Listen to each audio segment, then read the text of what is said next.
Episode 47, Cleaning the Floor. Mr. Jones, I'm sorry about the disturbance. The manager said as a gesture of goodwill. Your meal is on the house. He knew Elaine was a nice girl, and he couldn't let Brian hurt her. Bah! Brian punched the manager in the nose. Staggering back, the manager clutched at his nose and bent over. Bright red blood oozed out from between his fingers. You don't have a bloody clue, do you? Brian said, arrogantly towering over him. He stuck his hands in his pockets. Well, what do you have to say now? Mr. Jones, Lelaine is my employee, and I'm responsible for her. The manager choked out, scowling. Brian raised his right foot and kicked him right in the head, knocking him to the ground. The manager spat out to teeth, and a cut on his head dripped blood down his face. Brian didn't hold back. He lifted his leg, preparing to stomp on the man's face. No matter how much damage he did, he knew there would be no consequences. Mr. Jones, I'll do it. I'll do it. The manager said, hurriedly folding up his hands. He didn't have a choice. He couldn't take any more of this beating, not even to protect Lelaine. I'm glad you finally seen sense. Brian smiled as he lowered his foot to the floor. Go and get Lelaine. The manager ordered a waiter. Tell her she needs to come and wash Mr. Jones' clothes. The waiter headed toward the kitchen, but a man stepped in front of him, blocking his way. Jeff gently pushed past the waiter. Well, if it isn't the crazy guy. Brian mocked Jeff, while his henchmen also started to laugh. Since you're clearly insane, I'll let you go, just this once. Brian said. Go on, get out of here. He turned back to the waiter. Why are you still here? Bring me the girl. But Jeff still stood in front of the waiter, refusing to move. Do you have a damn death wish? Get lost. Brian said angrily. Jeff smiled and walked toward him. As he passed a table, he picked up a bottle of red wine and a glass. He seems to have found his courage. One of his men snickered. Didn't he just flinch when Brian yelled a moment ago? And now he actually dares to approach him? Though I think he's just found his brains. Another man answered. Didn't you see him pick up the wine? He must be about to make amends by toasting Brian or pouring him a drink. Brian noticed that Jeff didn't seem as angry as before. After Jeff gave him the wine, he would hit the kid a couple of times, and then maybe he would take him on as an underling. Might even be useful.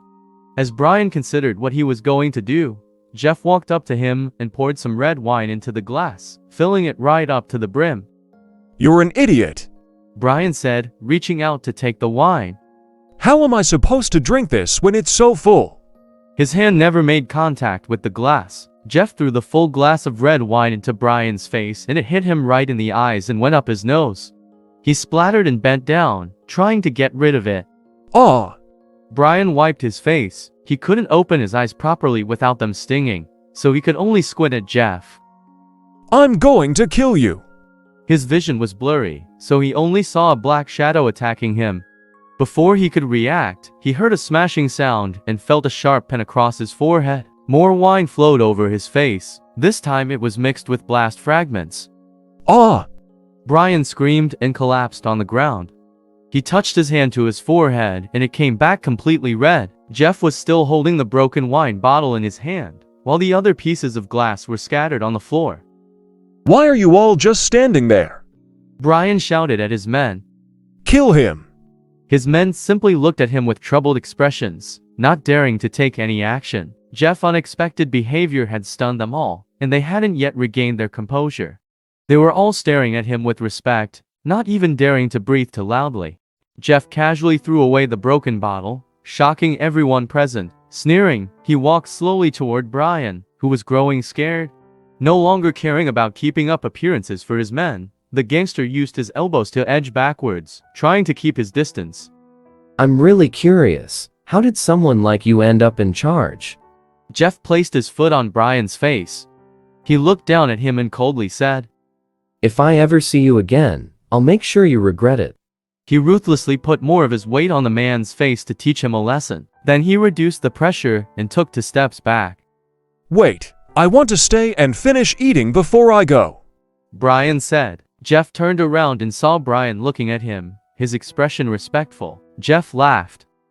You expect me to believe you? He looked around at everyone's faces and guessed Brian's intention. He was simply going to hang around and wait for another opportunity to attack Jeff. Jeff sighed, knowing he couldn't walk away. If he didn't completely defeat Brian now, then it would cause trouble later, not only for him, but also for Lelaine and this restaurant. Fine, then. Jeff thought. You want to play? Then let's do this. My name is Jeff Florento. He said. And I'm just a student at Peston University. He kept his manner relaxed, but allowed a trace of contempt to remain. But you still need to show me respect. And here I thought you must be someone important to dare to insult me, but you're merely a second-rate student. Brian hadn't expected Jeff to take things so far. If Jeff was just a student, then why was he pretending to be someone powerful? If you don't start showing me some respect, then I won't be able to resist kicking you. Jeff said with a faint smile. Really? Brian asked. However hard you hit me, I'll pay you back with interest. And then you won't be able to walk out of here. His face was covered in blood, and when he smiled, he looked extremely scary. He looked over at his henchman and said, I'll call Kyle Sanchez right now, and ask him to send a few heavy-duty thugs over. Hearing that Brian knew Kyle Sanchez, the other people in the crowd looked at Jeff with a worried expression. Who? Kyle Sanchez? Who is that? The name sounded familiar to Jeff, but he couldn't quite place it. Kid, Kyle is the boss at the Berkeley Hotel. One of the men said. He has more power than the police around here. Maybe you should beg Brian for mercy. Someone suggested. When Kai's guys arrive, things will get ugly. And there will be no point in calling the police. When he realized who they were talking about, Jeff couldn't contain his laughter. Idiot, aren't you even smart enough to be afraid? Brian sneered.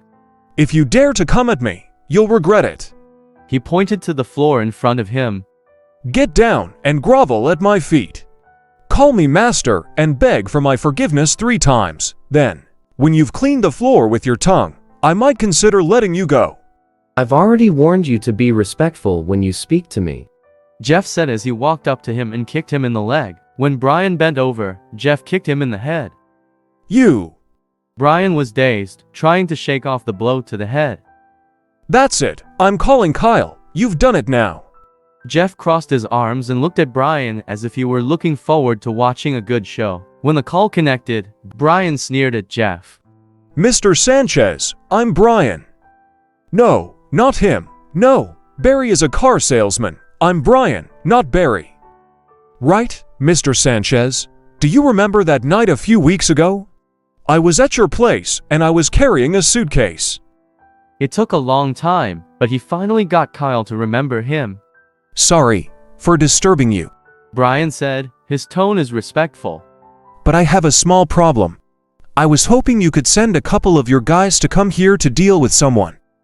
Who is he?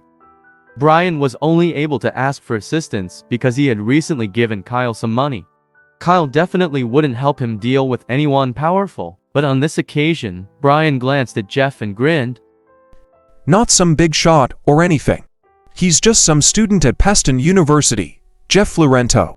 Jeff had been watching Brian, and when he heard Brian reveal his name, he couldn't help but burst out laughing even though he had known what would happen. Why are you still laughing? Brian demanded. I'm going to make you kneel down and lick my boots later. He sneered at Jeff as if he were nothing. Just as Brian took a step closer, a roar came from the phone. You little bastard, you hit Jeff Florento, you idiot. Do you want to die? Brian's ears were ringing, and his heart skipped a beat. Mr. Sanchez, what's wrong? What's going on? His mind was in chaos, and his heart began to pound. Jeff casually lifted the phone out of Brian's hand. Brian looked at Jeff in a daze, not knowing what to say. Mr. Sanchez, don't worry. I'm not hurt. Jeff said lightly to the phone.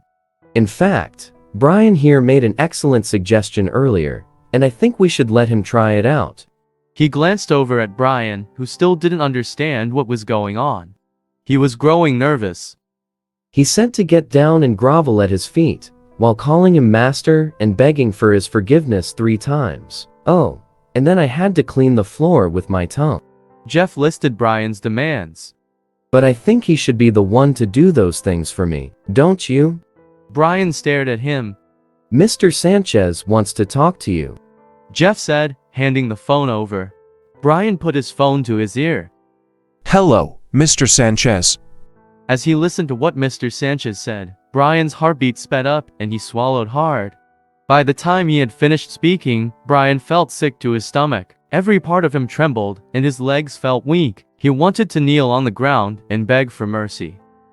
Mr. Florento, I'm so sorry. He said, I don't deserve to live. I offended you because I'm worthless and stupid. Please have mercy on me.